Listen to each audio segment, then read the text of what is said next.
Engkaulah ingin ku turut, ya Tuhanku, ya Yesusku. Karena semua dosa-dosaku Kau tebus dengan darah-Mu.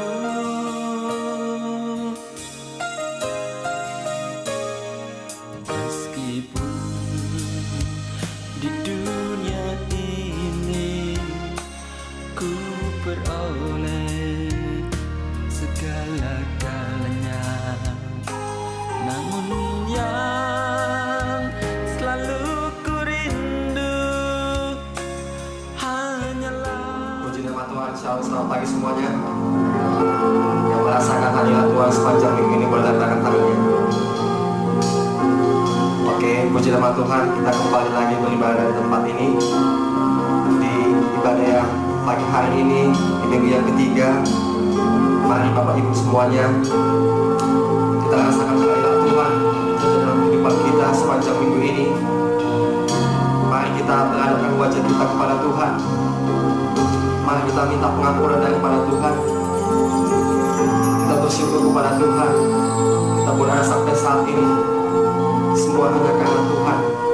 Kebaikan Tuhan sepanjang hidup kita disertai. Terima kasih Tuhan. Terima kasih Bapak. Mari Bapak Ibu, kita berdoa.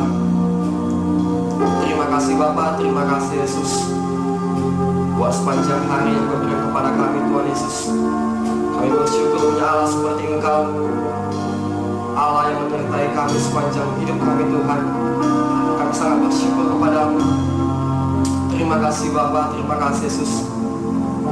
Kami datang ke hadapan-Mu Tuhan Yesus, membawa korban syukur kami kepada-Mu Tuhan Yesus. Kami mau bersujud, kami mau datang kepada-Mu, memuji dan memuliakan nama-Mu Bapa. Terima kasih Yesus. Kami akan menaikkan pujian dan penyembahan kami. Biarlah pujian penyembahan kami boleh merasakan hadirat-Mu Tuhan Yesus. Terima kasih Bapa.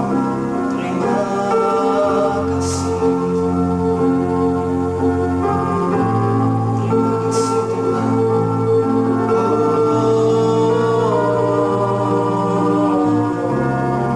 Mari sama-sama katakan Yesus, kami puji. Terima kasih.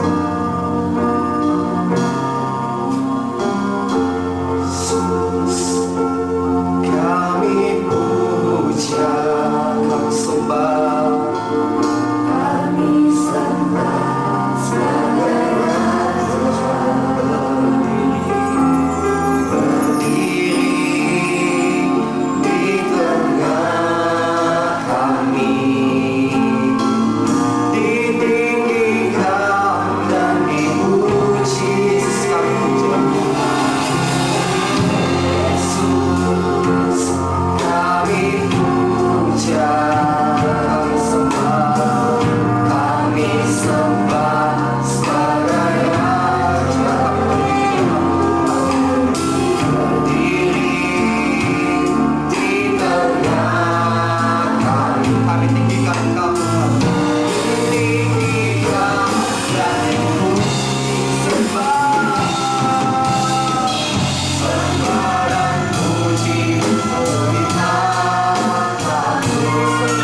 bersatu di dalam doa.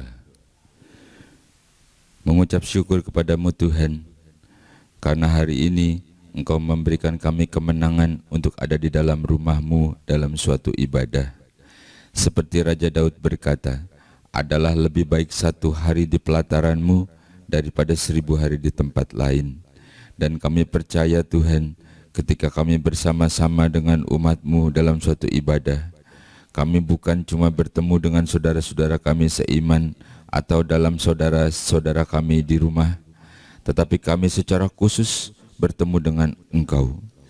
Pada hari ini, pada hari Sabat, hari yang Engkau kuduskan, hari di mana Engkau sendiri ingin bertemu dengan kami, Engkau ingin memberkati, Engkau ingin memberikan kelegaan dan kecukupan. Engkau adalah jawaban atas setiap permasalahan kami. Dan ini adalah ucapan syukur kami memperoleh kesempatan itu. Kami percaya ini bukan suatu kebetulan, tetapi memang Engkau sendiri yang ingin bertemu dengan kami. Engkau sendiri yang berinisiatif untuk menolong kami, dan sebetulnya kami yang perlu Engkau Tuhan. Memberkati seluruh pelayan-pelayan-Mu yang ambil bagian dalam ibadah ini Tuhan, sehingga terlaksananya semua ibadah ini. Dan kami percaya kami pun diberkati melalui firman-Mu yang akan Engkau sampaikan. Hamba-Mu ini hanyalah juru bicara-Mu. Teruslah bekerja, teruslah berhadirat, dan apa yang menjadi isi hati-Mu biar kiranya sampai kepada setiap hati, karena Engkau yang paling tahu, Engkau yang paling mengerti setiap keberadaan kami. Di dalam nama Tuhan Yesus Kristus, berfirmanlah Tuhan, dan kami umat-Mu yang siap untuk diberkati oleh firman Tuhan, bersama-sama kita katakan amin. Selamat berjumpa kembali Bapak Ibu saudara yang dikasihi oleh Tuhan. Dan 1 minggu lagi Tuhan memelihara hidup kita. Selalu saya katakan bahwa Allah tidak menjanjikan langit yang selalu cerah. Artinya bukan berarti tidak ada masalah, dan kita tidak dianjurkan untuk lari dari masalah, tetapi Tuhan mengajarkan kita untuk kita tetap kuat, kita tetap berharap, kita bersandar kepada Dia, dan Tuhan memberikan kita kekuatan. Demikian juga hari ini, kalau kita masih ada sampai hari ini adalah anugerah. Tuhan memberikan kita kesempatan untuk bersekutu dengan Dia dan berjumpa dengan saudara-saudara kami, bahkan keluarga demi keluarga kita diberkati. Kalau kita masih ada, itu juga satu bukti bahwa penyertaan Allah itu masih ada bersama dengan kita. Engkau harus percaya bahwa Allah yang Maha Kuasa, Dia masih pegang kendali atas hidupmu. Dia masih memperhatikan engkau, Dia masih care, Dia masih peduli. Walaupun seringkali kita yang meninggalkan Dia, seringkali kita menjadi ragu-ragu, seringkali kita bertanya-tanya, bahkan mungkin seringkali kita terasa seperti kecewa. Kenapa begitu? Karena kita berjalan dengan kekuatan kita, karena kita mengandalkan akal kita dan pikiran kita. Padahal Allah punya rencana yang jauh lebih indah dari setiap kita. Bapak Ibu saudara-saudara, kita akan lihat bagaimana Allah yang Maha Kuasa itu, Dia yang tahu persis setiap keberadaan kita. Oke, kita akan baca dulu satu ayat. Mazmur pasal 23 ayat yang pertama. Mazmur Daud. Tuhan adalah gembalaku, takkan kekurangan aku. Ya, satu ayat saja. Satu ayat yang menjadi favorit kita. Satu ayat yang bahkan kita sudah hafal, yang kita paling senang dengarnya, bahkan membacanya. Sebab dikatakan Tuhan adalah gembalaku, takkan kekurangan aku. Ini adalah mazmur seorang gembala yang bernama Daud. Jadi karena dia seorang gembala yang bergaulnya dengan domba-domba, jadi dikatakan seakan-akan Tuhan adalah gembalaku, takkan kekurangan aku. Seperti gembala kepada dombanya, tidak akan dombanya sampai lapar, gitu ya. Dia akan membawa domba-domba itu ke tempat yang datar, ke tempat yang banyak rumputnya, dan ke tempat air untuk minum, air yang tenang, air yang mengalir, air yang jernih. Dan gembala itu akan memberikan yang terbaik untuk domba-dombanya. Itulah Daud ya dalam Mazmurnya. Dan demikian pula Tuhan terhadap aku, kata Daud, aku tidak akan kekurangan sesuatu. Ini adalah ayat kesenangan kita. Tapi pertanyaannya, bagaimana dengan saudara dan saya, kita semua saat ini, setelah melewati pandemi, prediksi-prediksi ekonomi, demikian juga prediksi bencana. Sebab dikatakan masyarakat sekarang tidak takut dengan pandemi, tapi takut dengan bencana. Dan banyak lagi statement-statement yang seakan-akan berlawanan dengan apa yang kita baca, yang kita yakinkan. Allah, Tuhan adalah gembalaku, takkan kekurangan aku. Hal pertama yang selalu ada adalah tentang khawatir. Iya toh, khawatir. Aduh, nanti gimana aku, gimana anakku, gimana istriku, bagaimana suamiku, bagaimana masa depanku, bagaimana dan bagaimana serta bagaimana. Kekhawatiran pasti ada pada setiap orang. Tapi hari ini firman Tuhan berkata, takkan kekurangan aku. Apa sih? Manusia bisa nggak kurang? Kurang terus, woi. Dikasih segini kurang, ditambahin kurang, kurang terus, memang nggak pernah bisa cukup. Keinginan mata dan keinginan daging. Cukup itu ketika berkat Tuhan turun dalam damai dan sukacita, memenuhi hati, pikiran, bahkan seluruh kehidupan kami. Dan disitulah kita bisa tersungkur dalam suatu ucapan syukur. Lebih daripada itu adalah khawatir dan kurang. Jadi sangat bertentangan, bukan? Tapi Yesus sendiri pernah berbicara. Mari kita baca ya, oke? Matius pasal 6 mulai ayat yang ke-31. Sebab itu janganlah kamu khawatir dan berkata, apakah yang akan kami makan? Apakah yang akan kami minum? Apakah yang akan kami pakai? Semua itu dicari bangsa-bangsa yang tidak mengenal Allah. Akan tetapi Bapakmu yang di surga tahu bahwa kamu memerlukan semuanya itu. Tetapi carilah dahulu kerajaan Allah dan kebenarannya, maka semuanya itu akan ditambahkan kepadamu. Dah, cukup sampai situ. Halo. Dan ternyata ketika kita khawatir, Allah juga tahu. Dan ternyata ketika kita takut, Allah juga takut. Allah juga tahu. Lalu dia bilang, jangan kau takut. Seharusnya ketika kita baca ini, kekhawatiran itu hilang, ketakutan itu hilang. Karena yang berkata adalah Allah melalui firman yang kita percayai. Dan Yesus sendiri yang berbicara. Sampai ada yang berkata, apa yang akan kita makan nih? Apa yang akan kita pakai nih nanti nih, begitu sukar. Lalu Allah bilang melalui Yesus Kristus, yang kayak begitu bukan cuma kau, orang-orang yang lain juga berpikiran begitu. Tetapi dikatakan, carilah dahulu kerajaan Allah serta kebenarannya, maka yang lainnya akan ditambahkan. Jadi yang lain-lain itu yang menurut kita kekurangan, kebutuhan, itu cuma bonusnya saja. Kita tidak masuk dalam satu teologi yang tentang kebenaran, tentang kealahan. Tetapi sederhana saja mau mengisyaratkan kepada kita kalau Allah itu menjadi prioritas kita. Kita dahulukan dalam pemikiran kita, dalam apa yang kita kerjakan, dalam apapun yang kita pikirkan. Kita ikut sertakan Allah dalam kehendaknya, dalam rencananya. Jadi apapun yang kita kerjakan, jadikan itu adalah proyeknya Allah. Maka Allah yang akan melakukannya. Sehingga yang lain-lainnya itu hanya bonusnya saja. Artinya berkelimpahan, bukan ngepas, bukan cukup, tapi berkelimpahan. Itu adalah janjinya. Jadi ketika Allah bilang,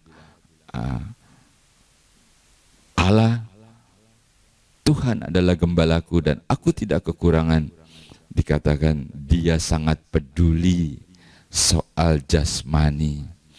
Bukan berarti seakan-akan kita udah di sorga kesekian, enggak nelapak lagi.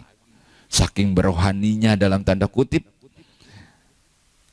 Lalu pulang ke rumah, sampai di rumah baru ingat semuanya habis secara bersamaan. Listrik belum dibayar, gas habis, tagihan-tagihan, begitu semua jatuh tempo. Padahal tadi rasanya udah di sorga ketujuh. Ternyata kita masih di bumi. Untung Allah itu peduli. Dia juga memperhatikan kebutuhan kita. Sehingga Daud berkata, takkan kekurangan aku bersama dengan Allah. Jadi dahulukan Allah, ikut sertakan Allah dalam rencanamu, dalam bisnismu, dalam pekerjaanmu. Dan dia yang bersama-sama dengan kita, yang akan memberikan kekuatan, akan memberikan hikmat, akan membuat kita jadi kreatif, karena itu adalah kreativitasnya Allah. Jadilah berhasil, seperti Daud berkata, takkan kekurangan aku. Oke, kita akan lanjutkan lagi. Kita baca Yohanes pasal 11 ayat yang ke-17, demikian firman Tuhan. Maka ketika Yesus tiba, didapatinya Lazarus telah 4 hari berbaring di dalam kubur. Betania terletak dekat Yerusalem, kira-kira 2 mil jauhnya.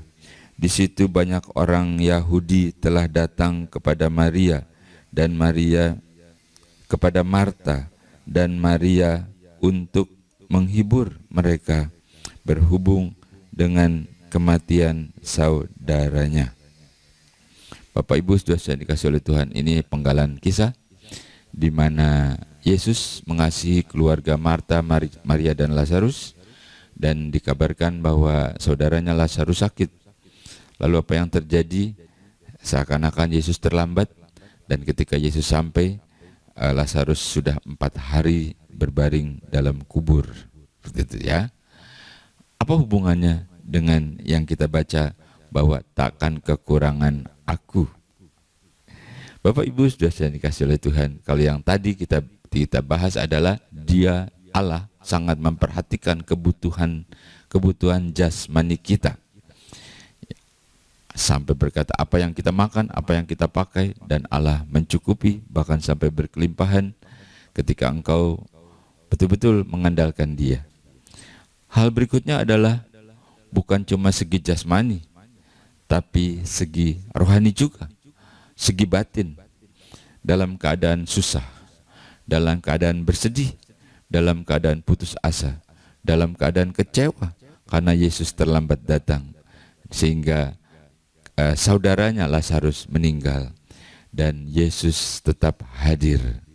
Dan kita tidak usah baca selanjutnya. Yesus menjawab atas kesedihan, Yesus menjawab atas kekecewaan, Yesus juga menjawab atas kekurangan, dan Dia memberikan damai dan sukacita. Dan kita lihat ketika Yesus datang, ketika Yesus menjawab segala kesedihan, ketika Yesus menjawab setiap kekecewaan, ketika Yesus menjawab setiap keraguan-raguan, dan di dalam itu semua Allah memberikan melalui mujizat, melalui kuasanya, sehingga bukan cuma merupakan jawaban, tapi ada bonusnya, imannya menjadi lebih kuat. Begitu juga setelah Lazarus dibangkitkan, bukan cuma percaya, bukan cuma sukacita, tapi dilihat sendiri, dirasakan sendiri. Dan hal yang berikut ini adalah bahwa Allah berkata, Tuhan adalah gembalaku, takkan kekurangan apapun aku. Artinya dalam segi batin pun Dia sanggup untuk memenuhi kita.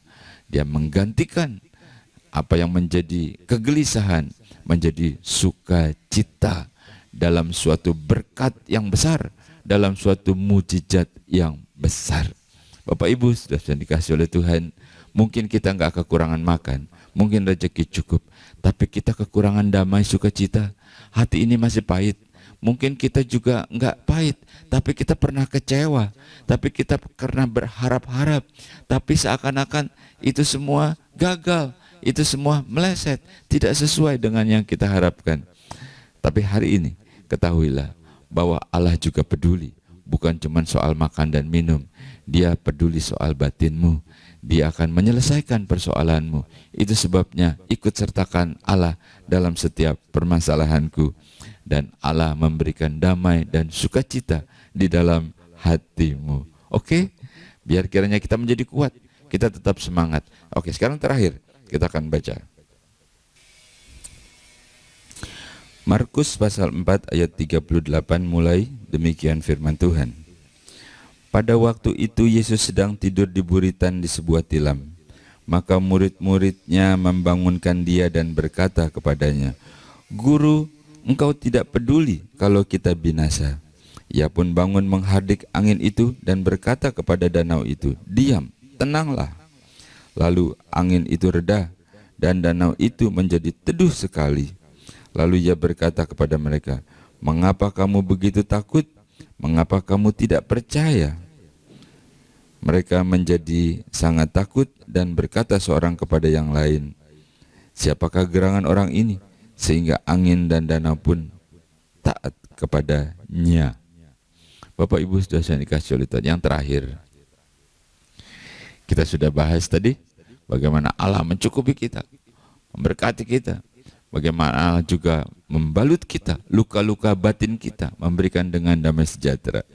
Hal terakhir, saya mau bertanya nih, apakah engkau pernah mengalami suatu keadaan yang begitu berat, begitu sukar, begitu sulit, sampai engkau seakan-akan, aduh, kalau yang ini benar-benar aku tidak kuat, aduh, kalau yang ini benar-benar aku tidak sanggup, ini beda nih, ini mah berat, wah kalau yang ini mah nggak bisa deh. Bagaikan murid-murid Yesus di perahu dan ombaknya begitu besar. Kalau kesukaran-kesukaran yang biasa-biasa aku sudah biasa, tapi ini benar-benar ini di luar kemampuanku. Bagaikan perahu yang dihantam ombak dan nyaris tenggelam. Kalau nyaris tenggelam, berarti udah tenggelam apa belum? Pasti belum ya. Tetapi takutnya itu sudah betul-betul takut. Padahal Yesus ada. Kalau kita aplikasikan gitu ya secara bebas ya. Padahal kita percaya sama Yesus. Padahal kita aktif, kita juga sering berdoa. Tapi begitu menghadapi yang besar ini, kita goyah juga nih, bagaimana nih Pak Pendeta gitu ya. Pernah ngalamin itu? Pernah? Atau waduh justru saya sedang mengalami nih Pak gitu ya. Atau yang lain berkata amit-amit, jangan sampai deh, jangan sampai. Atau begitukah? Itulah hidup. Itulah kehidupan. Terkadang kita diizinkan masuk dalam lembah kekelaman. Bahkan sampai masuk seakan-akan dalam lembah kesukaran, lembah dalam dunia orang mati sekalipun. Atau kadang-kadang kita harus mendaki begitu melelahkan, seakan-akan mendaki bukit yang begitu sukar, terjal sekali, capek, lelah, aduh, letih, gitu ya. Itulah kehidupan. Tetapi saya mau katakan, kalau kita masih ada sampai hari ini, itu suatu bukti bahwa Allah tidak meninggalkan kita. Suatu bukti Allah yang sama, Allah yang berkuasa masih terus bersama dengan kita. Dan kita ada sebagaimana kita ada.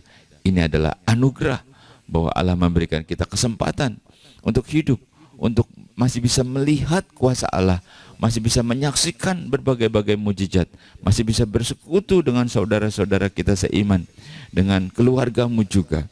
Dan kita lihat yang terakhir ini adalah mungkin badai besar itu yang bisa juga membuat kita goyah. Lalu Yesus cuman berkata begini, Mengapa engkau menjadi khawatir? Mengapa engkau jadi kurang percaya? Ternyata itu begitu besar, menjadi kita lihat besar karena kita kurang percaya. Kalau kita percaya kita besar, masalah itu jadi kecil. Halo? Terbalik bukan? Kalau kita kurang percaya, masalah kecil jadi besar. Kalau kita percaya, masalah besar jadi kecil. Dalam suatu keluarga nih ya, suami dan istri, bahkan sebelum menikah lah katakan, sebelum masuk dalam rumah tangga, itu seharusnya udah kenal kan secara pribadi. Kau harus katakan sama calon istrimu bahwa kita pasti akan menghadapi banyak masalah, baik sesama kita atau masalah dari luar atau benturan-benturan. Lalu bagaimana supaya kita tetap bertahan, ya selain kita tetap beriman. Nah, bagaimana cara engkau melihat persoalan itu juga bagaimana cara engkau menyelesaikan. Kau katakan, kalau kau lihat masalah itu besar, justru kau kecil-kecilkan. Kalau masalah itu kecil, udah kamu anggap aja nggak ada. Jangan sebaliknya, masalah kecil digede-gedein, wah dikompor-komporin gitu ya. Kalau masalah besar, meledak kabeh. Nah, hancur kalau begitu. Seperti engkau berjalan di dalam perahu kehidupanmu, ya, dalam perahumu, keluargamu. Kalau dalam perjalanan itu engkau bocorkan perahumu, kau biarkan air masuk, pasti tenggelam. Justru sebaliknya, kau harus terus menjaga. Kalau ada kelihatan bakalan jadi bocor perahu kehidupan, cepat-cepat kau tambal, bukan? Istilahnya seperti itu. Jadi hal yang terakhir Yesus mau berkata, mengapa engkau takut? Mengapa engkau kurang percaya? Itu sebabnya nanti kita berdoa, Tuhan tambahkan, perkuat istilahnya iman dan percayaku, agar itu menjadi kuat, lalu persoalanku menjadi kecil karena aku percaya kepada engkau. Jangan sebaliknya ya, halo. Karena imannya kecil, jadi persoalannya jadi besar. Lah kau pilihlah yang mana. Kita bersama dengan Tuhan, kita tetap kuat. Oke? Ya, mari kita bersatu di dalam doa. Mengucap syukur kepadamu Tuhan, karena hari ini Engkau masih memberikan kami kesempatan untuk bersekutu dalam suatu ibadah, dan Engkau sendiri yang telah berbicara secara pribadi kepada kami. Engkau yang paling tahu, Engkau yang paling mengerti keberadaan kami. Oleh sebab itu Tuhan, bersama dengan Engkau, Allah yang peduli, Tuhan bersama dengan Engkau, maka aku tidak akan kekurangan sesuatu. Karena Engkau kekuatan kami, Engkau segala-galanya bagi kami. Terima kasih buat hari ini Tuhan. Terima kasih buat berkat-Mu, dan kami percaya Engkau secara khusus telah memberkati kami, dan Engkau terus bekerja dalam kehidupan kami. Memberkati setiap pribadi yang ikut dalam ibadah ini, dimanapun mereka berada, baik keluarga-keluarga mereka, usaha mata pencarian, anak-anak, mantu, sampai cucu-cucu mereka. Yang sudah tidak bekerja sekalipun, Engkau cukupi dengan cara-Mu yang ajaib. Berkati anak-anaknya, berkati mantu-mantunya, berkati cucu-cucunya juga. Hari ini Tuhan adalah hari yang diberkati oleh Engkau. Dan kembalikan kami pada minggu berikutnya, seperti hari ini, saat kami bersekutu bersama-sama dalam suatu ibadah yang diberkati oleh Engkau. Di dalam nama Tuhan Yesus Kristus, kita terima berkat Tuhan dengan ucapan syukur. Bersama-sama kita katakan amin.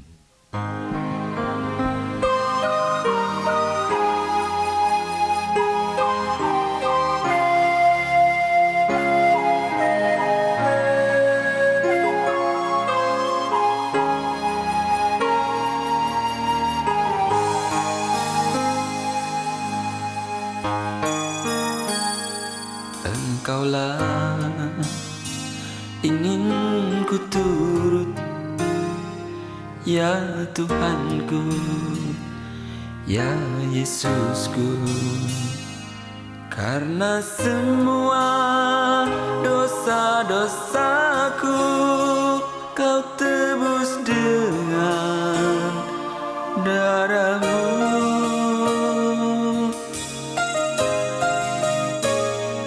Meskipun di dunia ini ku peroleh segala-galanya, namun yang selalu ku rindu hanyalah kasih-Mu Tuhanku.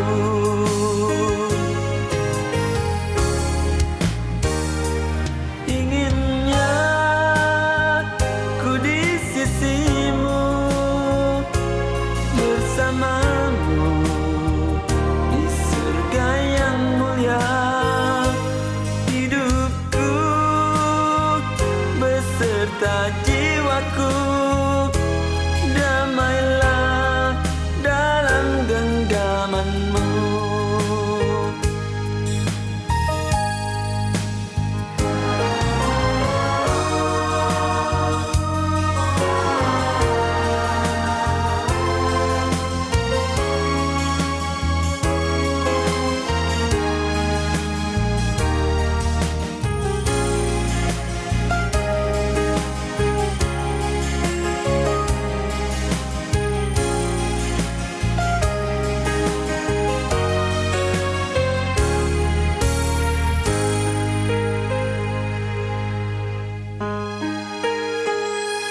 Meskipun di dunia ini ku peroleh segala-galanya, namun yang